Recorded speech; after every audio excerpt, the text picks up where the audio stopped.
What's up, my people? Welcome to Fellowship Bible Church's Sermon Spotlight, where we're coming at you each and every week with a fresh weekend of debrief in an effort to send biblical truth. And what better way to do that than by the power of conversation? I'm one of your hosts, Caleb Pearson. Joining me in the host spotlight today, Miss Abby Lindenberg. Abby, how are you? Good. My voice, you could tell we just got back from this fall retreat. Yes. I can feel it in my throat. But good to be back. Had an awesome time with all the kids. Good to be here, though, as well. And joining us in the pulpit this weekend, Mark Carey. Mark, how are you? I'm fine. Good. Yep. Thanks for being here. Abby, I'll come your way first for a Sunday in review, and we'll talk a little bit about Mark chapter 8. Yeah, so obviously, as you said, we were not here. Yep. Had to watch it. We were in, Pine Creek, but watched the whole thing happen, and I thought the testimony from Rick was just really powerful. I mean, all of them have been really good in their own ways, and they've brought out different pieces, but it's just, I don't know, that one really rung out to me this weekend. And it felt like your message was so timely, too, with all the events last week and all the darkness that we were seeing, and you opening it up with pessimism and, ignorance is bliss, because I know for sure last week I was like, I wish I didn't know some of this stuff. You're right. So I thought it was a great message, and hitting on Mark, it just tied in so well, and I even saw some parallels from what we talked about at fall retreat, so that was really cool to me, too. Mm-hmm. But yeah, even in the weeks leading up to this past weekend service, like some Rick Lump stuff would come through the prayer request email chain, and even his heart behind it and view of God throughout all of it is so encouraging. And so I remember thinking, I hope we get him on video. We hear all these stories throughout our congregation, and we try to have our ear to the ground. Man, can we please record you saying that or acting that way in light of this? Yeah. And if anyone would have the right to look at that one loaf in the boat with him, it could be Rick. Right. Yeah. So I thought that was also a neat connection there. So with that in mind, Mark, you're covering this story. That there have been multiple loaves are coming up more and more, multiple miracles, and then here they are with one in the boat, and the disciples have a world focus, an each other focus, but not in a good way. Walk us through what was left on the cutting room floor and what you hope to elaborate on from the weekend. I thought the passage it began with this encounter with the Pharisees, and so in verse 12, Jesus, it says, sighing deeply in his spirit. Why does this generation seek a sign? I say to you, no sign will be given to this generation, and he leaves them. In the next chapter, chapter 9, and I brought this out a little bit, in verse 19, there's a similar where he says, "Oh, unbelieving generation, how long shall I be with you? How long shall I put up with you?" And my wife and I were having this discussion, and I don't think I know enough to have said anything about it in a sermon. But what is Jesus experiencing, and what is he? And it stands in such sharp contrast to the mundane that the disciples were focusing on. I tried to bring that out a little bit. Jesus has this encounter with the Pharisees. He gets in the boat, and trying to use your sanctified imagination a little bit. I can just see him with a pensive, furrowed brow. Just the pain of this unbelieving generation. You want another sign? No, you're not getting it. You've committed the unpardonable sin, and then the next chapter he just sighs deeply again, and unbelieving generation. What is going through his heart and his mind, and what does it say about him and his humanness, and then how does that relate to us? Because do we have a similar? So my wife and I were talking about, is it ever right to get frustrated with people? And it's probably not right to say Jesus got frustrated with people, because that is frustration with people a sin. And Jesus wouldn't have sinned. But there's some heaviness that he sees, and it's different here with the Pharisees. We know he'll throw the money changers out, and there's kind of like zero tolerance with there's an anger, righteous anger. then he sees the unbelief of his disciples, and it's another kind of sighing and burden with that. Poor, you think, poor Jesus. I mean, here he is, the perfect Son of God, who lived in this whole mess and what he experienced all the time, and eventually goes to the cross. And yet it says, who for the joy set before him endured all that and despised the shame, and because of his grace and compassion. What always came through with Jesus was a compassionate heart. And where do we, I think a lot of people this week, because of the events of last week, may say, we just had it. There's just a sense of anger, of grief. Oh, unbelieving generation. May lightning bolts come down and strike you all. Kind of like. But anyway, I would have liked to have developed that a little more. Hopefully there might have been some questions for the small group discussion along that line. I think it's worth probing. I don't know what answers we can come with, but clearly there's a visceral, emotional response. Kind of. Yes. It's like an emotional toll on him. In his humanness. Yeah. Yet it never went to despair or change his course. But there's a reason why he was called a man of sorrows, acquainted with grief. Trying to find the balance in our life, we who are not perfect and are subject to our flesh, to find the balance between groaning, as it were, because we're face to face with either the hypocrisy and pride and rebellion and unbelief of the religious leaders, or the absolute dullness, thick-headedness of the disciples, who were all exercised over a single loaf and their physical needs. So the contrast, I probably would have liked to have developed a little bit more. Well, and the contrast between Jesus and us in the sense that we don't have a choice. We are down here, and we don't want to deal with being down here and experiencing this sin. Jesus did have a choice, but he did want to be down here in it, and to be acquainted with grief. I mean, he was. You kind of grow up thinking, oh, sure, Jesus was acquainted with grief, but he was perfect, and we knew he was going to come back. Did he really acquaint himself with grief? We deep dive a study like this. Oh, yeah. Yeah, he did. And like to Abby's point on the last 7 to 10 days in this country and not even wanting to know about this stuff, like people are really waking up to the fact that everyone's in a 24/7 news cycle now. You're seeing things that would have happened without you knowing right away. Last week, we had to really think through this because there were going to be some things children of our congregation would see before their parents even saw them. And the question is, it's always been sin, but if sin's ringing louder and louder now in our culture, and that message is ringing louder and louder, how can something like this start to stand out? Because that's the difference. If sin is the foundation, it's a biblical struggle. Paul in Philippians 1:23, he's ready to die. He desires to depart, but obviously he keeps his mind on task and everything. And so it's just to learn to take after Jesus in this way and to sympathize with him, but then realize at the end of the day, I'm the one in the boat fighting over the loaf. That's right. His how many times has he sighed over me this week? Yeah. And because of the way Mark writes it as well, you wonder if one of them that were in the boat were able to read this narrative and be like, okay, I do see the irony of the loaves. Because you read it at the rate at which we are, and it's kind of like a miracle with thousands of people, loaves, a miracle with thousands of people, loaves. How are you not in the boat going like, okay, this stinks, somebody forgot the bread or whatever, but he just did all this with... In their eyes, they're not thinking about Jesus' resume. They're thinking about themselves. And so it's just so interesting to see what Mark is trying to bring out. Yeah. Their blindness. And I think it does show how quickly we can move to The next forgetfulness. And how quickly we can forget the faithfulness and the provision of God and move on to the next single loaf and complain about it. When you realize you have something that somebody else is desperately praying for, then you realize, okay, where is my attitude of gratitude? Because even in our culture and our society, it is like, okay, now that I got that, thank you, Lord, I'm on to praying for the next thing.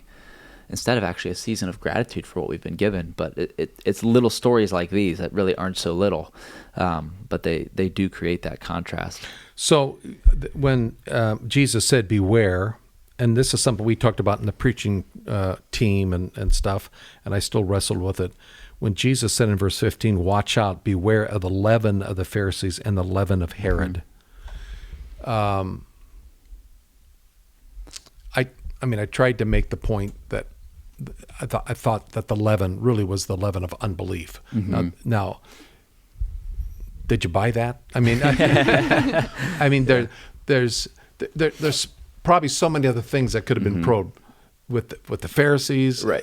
Their hypocrisy, that are symptomatic of unbelief. But there's sure. something, and you could say, well, everything is symptomatic of unbelief. But was that really what Jesus? I wish he would have. Now, in Luke chapter 12, verse 1, it's made clear the leaven of the Pharisees, which is, he said, hypocrisy. So Luke states it. It's a different. I think it's a different story. But there he says that. Well, thank you for letting us know. Now we know. But I would have loved to have said to Jesus, hypocritical over what exactly? Yeah. Or what do you mean by leaven?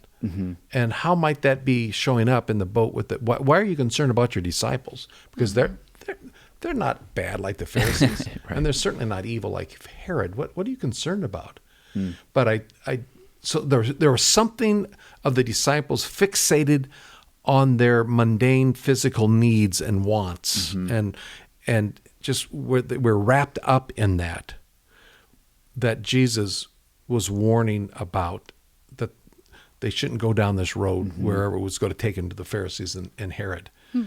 And I think Jesus is connecting the dots. The disciples didn't. Right. Yeah.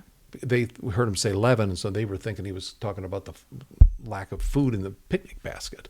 I mean, so I think another thing that could have been fleshed out more, but hopefully in small groups and discussions, it was how do we, what is, and I mentioned that, but what is our single loaf? What do we have to be concerned about in leaven? And it hits us differently. You guys are young parents.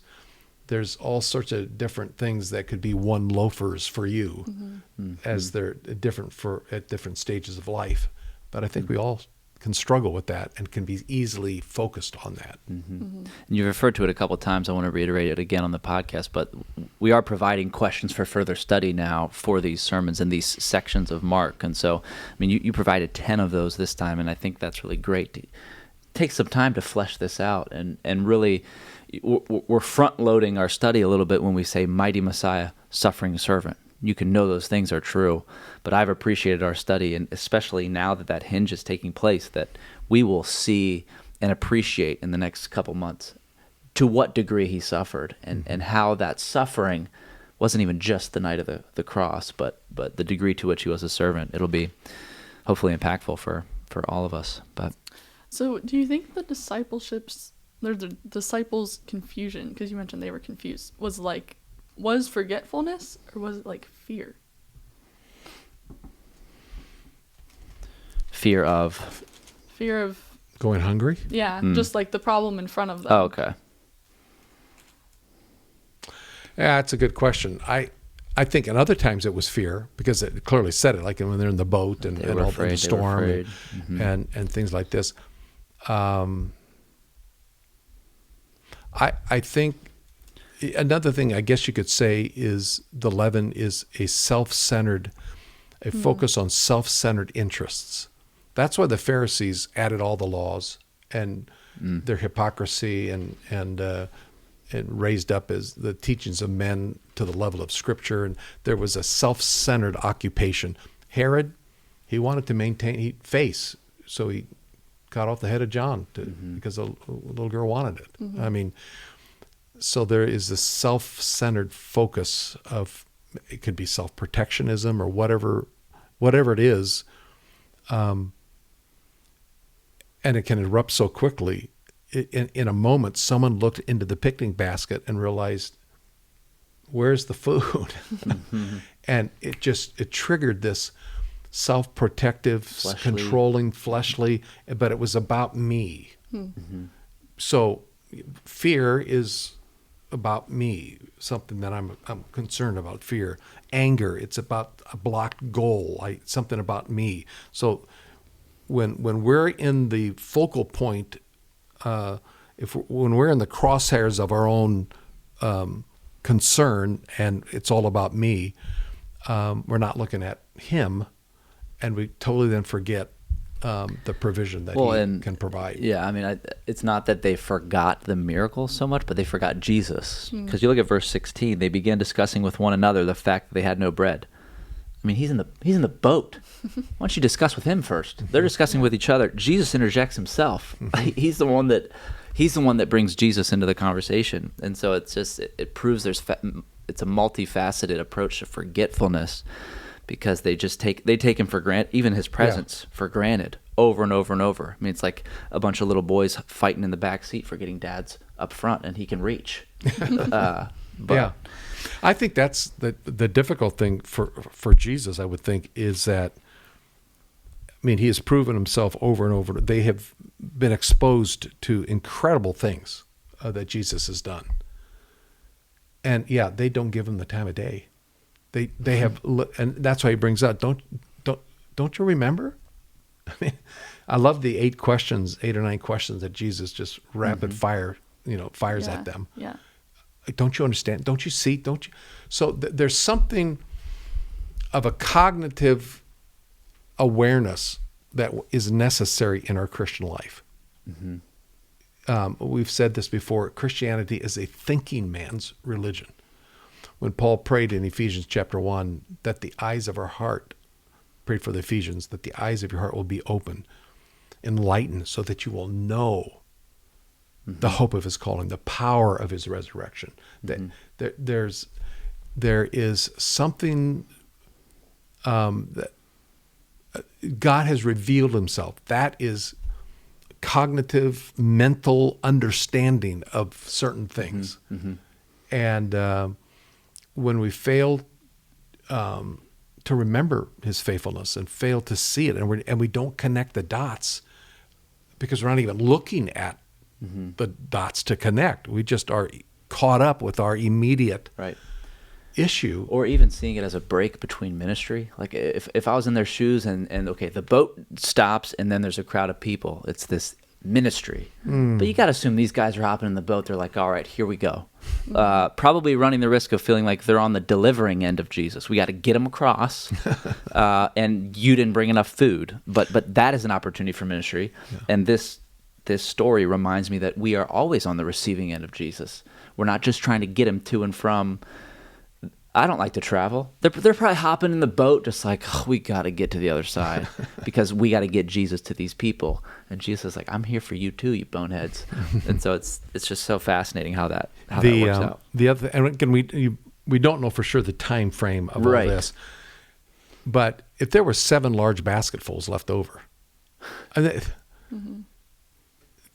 there was plenty of food. Now, they either were so busy and didn't have time to eat and assumed that someone would take this abundance and we get in the boat, get away, now we can feast. And they gave up the opportunity to feast and gorge themselves with what they could have had, hoping. So another thing that is frustrating maybe for the disciples is that their plan, they're kind of have to bow to Jesus, going to take them to the other side. Their plan is not working out maybe like they thought. And who forgot to pack the picnic basket? And I, it's again, it's a self-focus that gets our eyes off of a God focus. That's where problems start in our Christian life. Well, I thought it was interesting too that he emphasized all the numbers. Like, again, is there any significance to that, or is it just like? Well, we talked about that. Yeah, we talked about that. The preaching thing. There might be. I could never figure it out. 12. Well, there were 12 disciples, and so they each got a basket full. And 7. Well, 7 is the number of completion. I don't know. I'm not smart enough to figure out all that numerology.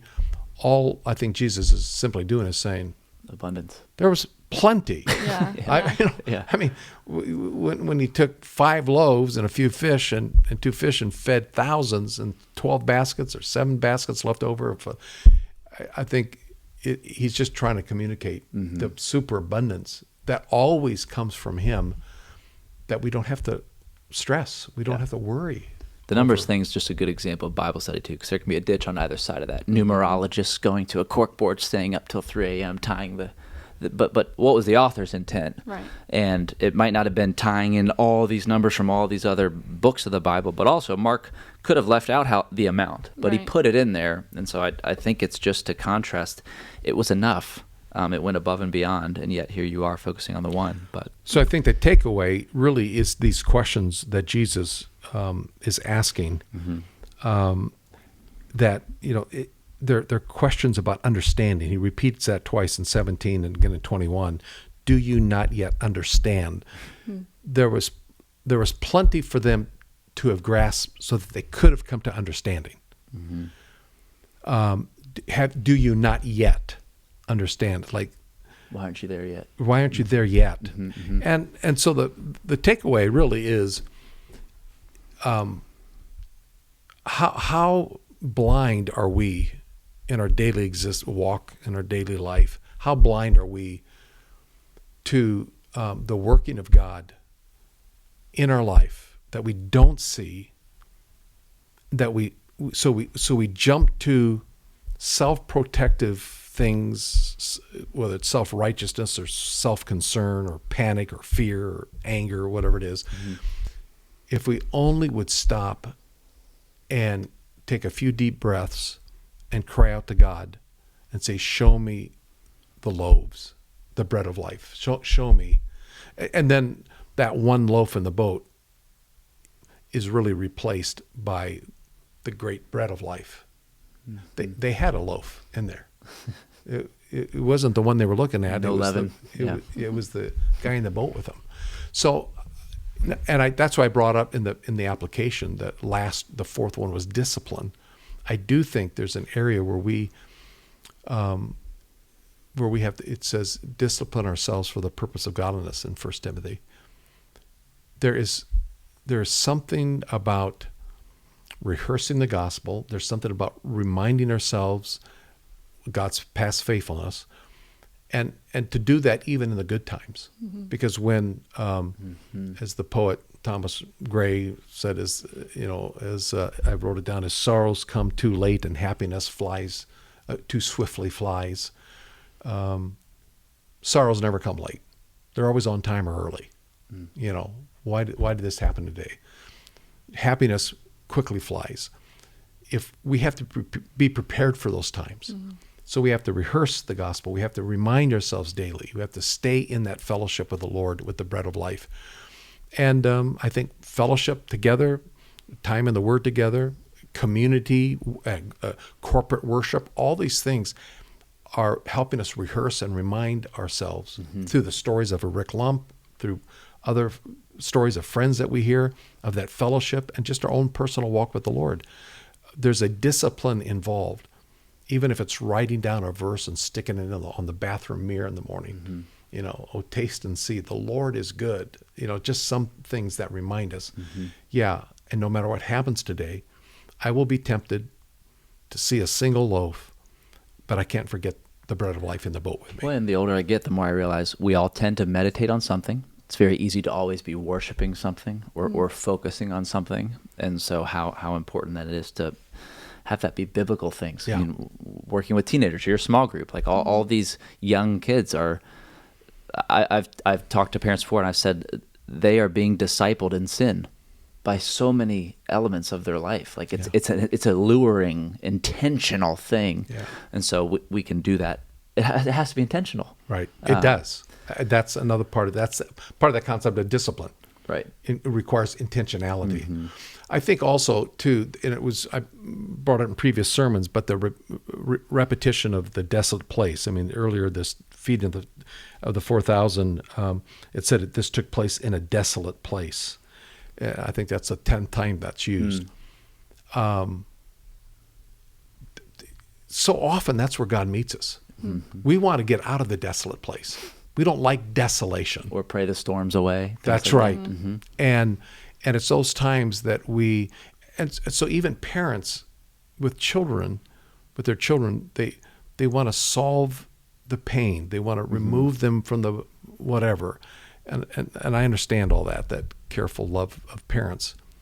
But man, sometimes the desolation, the desolate place, that's how they're going to learn. And that's when we can point them to the great Savior and the Good Shepherd and all, and not be so quick to remove ourselves from the desolate place, but seek the Lord's provision in that, so that when we're in the plenty place, we can look back and we won't forget. Because, life is like a pendulum. We're swinging, balance. We talk about let's have balance in our life. Well, balance is a place we're finding ourselves in between the place of desolation and the place of plenty. That's all. We're just happen to be here right now, but we're on our way to one or the other. And so we just have to be prepared. We have to teach our kids how great God is. We've got to sing the little stories to them. We have to point them to them. But for Pete's sake, don't always rescue them.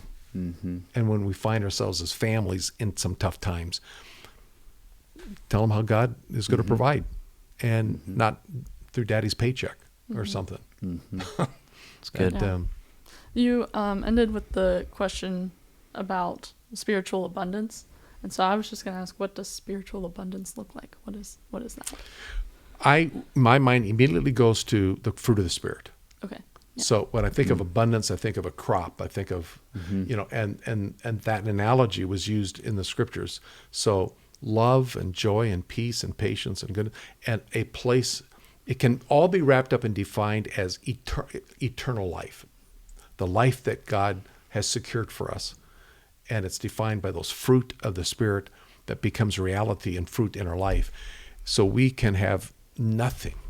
We can be flat on our face and still have love and joy and peace and patience and kindness and all that flows from that. To me, and when you experience that and you're giving, then you'll give out of that abundance. That's spiritual abundance. That's real life. We'll get to that more at the end of chapter 8, where Jesus says, if anyone wishes to come after me, must deny himself, take up the cross, and follow me. For whoever wishes to save his life will lose it. Whoever loses his life for my sake and the gospel's will save it. That's spiritual abundance. That's what he's talking. Not talking about getting to heaven. He's talking about the experience of spiritual abundance. And does that help? Yes. Yeah. It's really good. Yeah, excited to see it continue as we keep learning about the mighty Messiah and suffering servant. Mark, thank you for being here. Appreciate it. Abby, thank you very much. For all our listeners and viewers, remember that we love to hear from you. You can find us at fbcva.org/podcasts. The fact of the matter, everybody, is that sermons are not meant to just take an hour, but rather transform a lifetime. Until next week, much love. God bless.